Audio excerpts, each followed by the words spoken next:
we want as much people to know that here in Nigeria we have this kind of opportunity and these kinds of facilities waiting to help people produce solutions for Africa, really. So. Everyone is talking about Afrobeats, but Nigeria's next global export might not be music. It could be technology.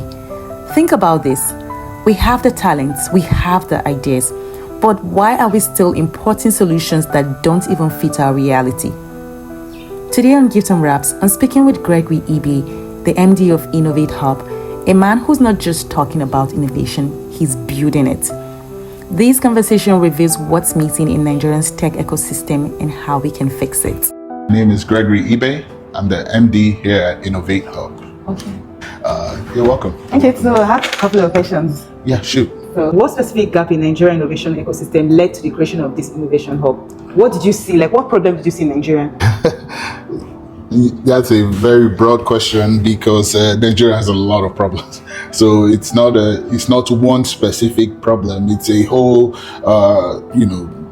problems dating from us importing a lot of our solutions to the solutions not being fit for purpose for us, and then because we are so import reliant, we don't even build up the ecosystem necessary to allow any such businesses and productions to flow. For example, if we were talking about different provinces in China, you will see that if this province is known for making furniture, there is a person making glue, there is wood, there's all the different pieces that you need around that ecosystem to help the industry thrive. In Nigeria, we don't have, a lot. So us actually creating this place with the idea of having like a one-stop shop where you can kind of get all the services that you need to create as once is kind of what empowered it. But strategically driven from the idea that we have human capital and we have to make the best out of it. So that's one of the main driving forces behind this. Okay.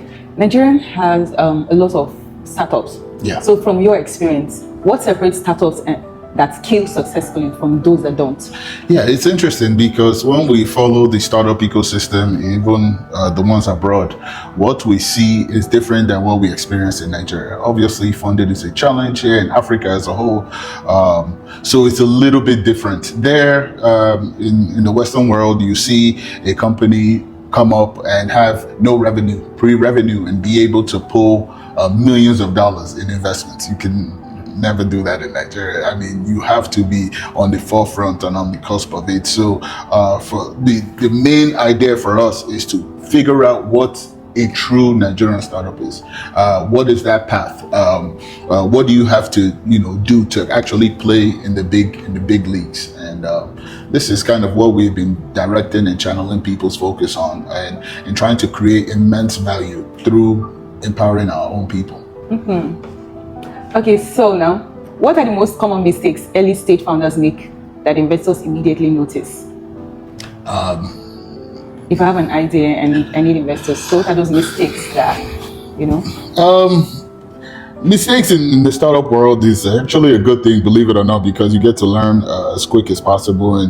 But I think one of the most seen errors is just request for funding. How do you find funding? And this is one of those hills that African startups has to really climb and has to actually conquer. So a lot of the time, like I mentioned earlier, pre-revenue, someone can actually get funding, but how do you go about it? That's what's interesting, and we find the ways to go about this the wrong way most of the time. And there's this show, Lion's Den. I don't know if you've come across it. It's like the same version of what's the US version of it? Shark Tank. Yeah, it's like the Nigerian version of Shark Tank. So if you watch that and you see our entrepreneurs go out there and try to get funding, you see why that is a big area where we make a lot of mistakes. Okay, beyond just providing workspace, yeah, what other value do you add to?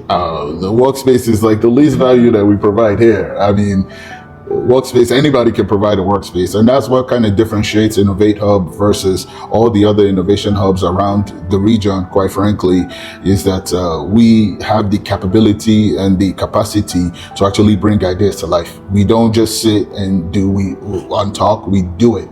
We have the skills, the engineers, the scientists, the support team, the capabilities to actually drive solutions through ideation to commercialization through that journey. It's an actual journey, and people don't quite understand how long it takes before they see a product on the market. People just assume that you just wake up and be Dangote, and it's just not the truth.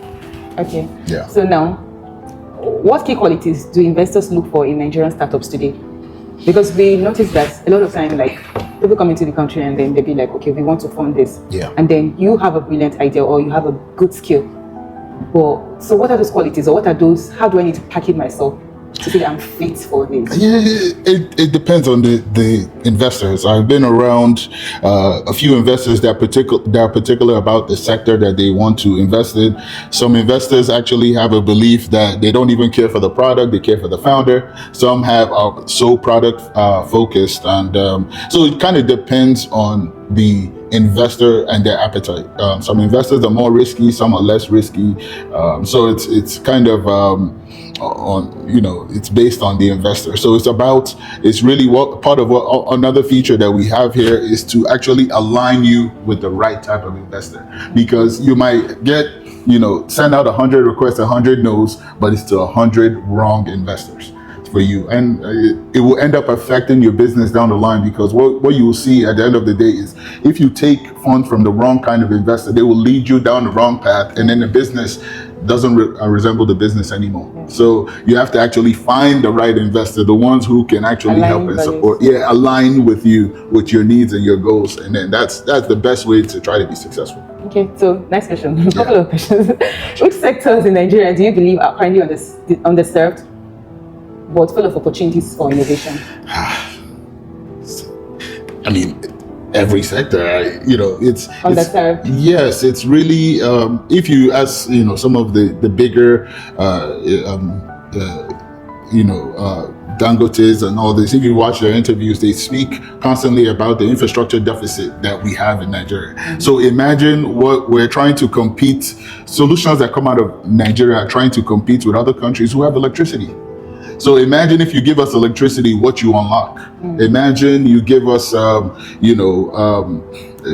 good infrastructure. Imagine what is going to come out of it. So because we lack some of these basic amenities, we can't even unlock certain solutions that can provide so much value for Nigeria. But I mean, we can look everywhere, and that's why I'm always telling my fellow young Nigerians who have the ears that I believe that we should stay here and solve our problems, because there's a lot of problems. There's every sector, there's something that is needed if you look closely. Okay, so if you were to advocate for a policy that would accelerate innovation in Nigeria, entrepreneurship, what would that policy be? Oh, it's a really big one. But I think the government of the day, they've been taking some steps, which I believe that it's in the right direction as far as supporting innovation ecosystem. I always used to say, when people talked about the Naira and dollar being so close to each other, maybe 100 Naira or 400 thereabout a few years ago, that doesn't enable for a productive economy, because your products will end up being expensive on the foreign market because your currency is so strong. That's why the president in the U.S. talks about China as devaluing their currency, because they produce a lot and they want the world to be able to purchase from them. So things can't be that expensive. So I think we're taking the right steps. It's slow, it's painful, but I believe that in due time, the most important part for us to do is to make sure that we're building a community of these innovation hubs to empower ideas from nothing to something. And I believe that the government has also put together funding to actually create hubs like ours all across Nigeria. And I believe that as these things keep coming along, we'll definitely have a better future. Okay. You'll be fine soon, like 5 years. Yeah. Can you share some of the success stories that tell of your impact?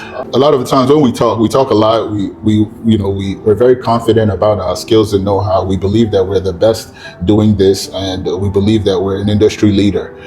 So if it's to talk, we can talk. But we'll rather show people what we're capable of, show people how we can bring ideas to life, show people that the new techniques, the new innovations, and show people that African design is more than just music. You know, the Afrobeats has pushed beyond the borders, but we can actually bring out real solutions that Africa needs.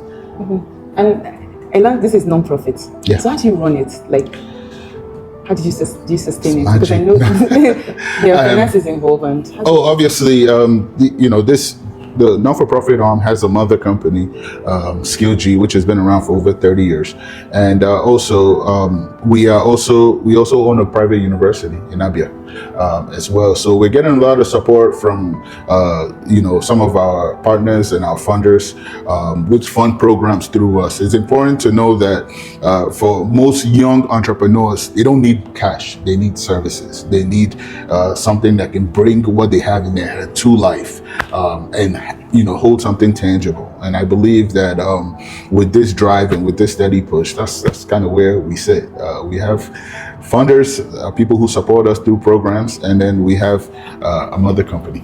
all right. Okay. So finally, okay. So final words. We have a lot of people who believe, you know, they have, you know, what to offer.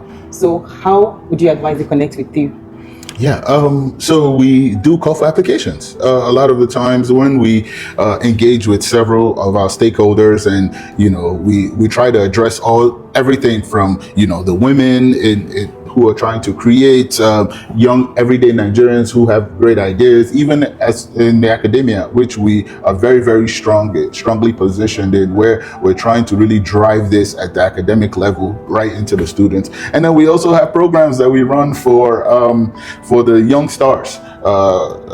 Just last year, we were able to run 3 different cohorts of programs for young adults, young children, getting them involved in, you know, getting their hands dirty, actually understanding what it is to create and innovate ideas, and just getting them started early. So we have calls for applications all the time. If people follow us on our social medias, they'll see it.